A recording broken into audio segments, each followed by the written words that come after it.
Magkano ba ang posibleng halaga para mapapayag mo ang isang babaeng magpa-judge sa'yo, no? For today's vlog loads, yan po yung ating pag-usapan. Pero bago yan, kung hindi pa po ka subscribers, mag-subscribe ka na po muna. Maraming salamat po. God bless po sa inyo lahat, no? So dito po, Lods, sa tanong na to, real talk po tayo, no? Kasi Lods, alam ko, may mga lalaki na curious kung paano nga ba yayain ng isang babae, no? At may mga lalaki na takot o kaya naiilang na mag-open up na pag-usapan ng mga ganitong klase ng bagay sa isang babae, no? Kasi nga po, nakakahiya nga naman itanong niya na magkano ka. So kayo po, syempre, kukuha kayo ng buwelo, no? Ng timing, no?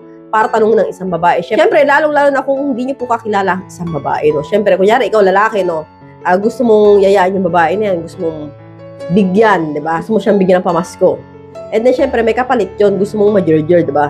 So ngayon, real talk tayo dito, Lods, no? Magkano nga ba ang posibleng price, no? Para mapapayag mo ang isang babae na makipag-ana-ana sa'yo. So, Lods, no? Pinakamababa, Lods, na mapapayag mo ang isang babae, no? Depende ko yun sa babae, no? Pero, at least yung hindi na siya hihindi, 2K.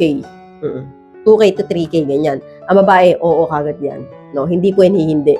Ngayon, baka sabihin niyo sa akin, ma'am, bakit naman yung nakilala ko 500 nga lang, 300 nga lang, 1,000 nga lang, napapayag ko.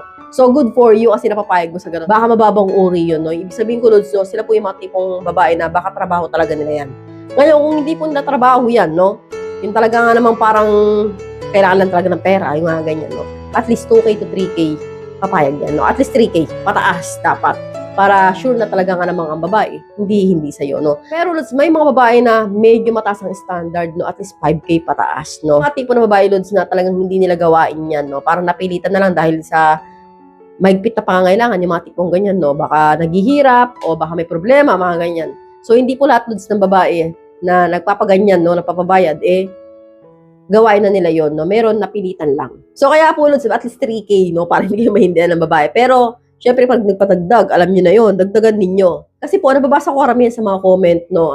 Ganito yung pinag-uusapan na, yun nga, no? Sabi, magbayad ka na lang. Marami naman yun sa kanto. So, kaya po, minsan, no, ang babae talaga, no, mas maganda offer ninyo 5K kagad, o kahit 3K. So, depende sa inyo kung kuripot kayo, di bayaran nyo ninyo 1,000. Tapos pakainin ninyo, di ba?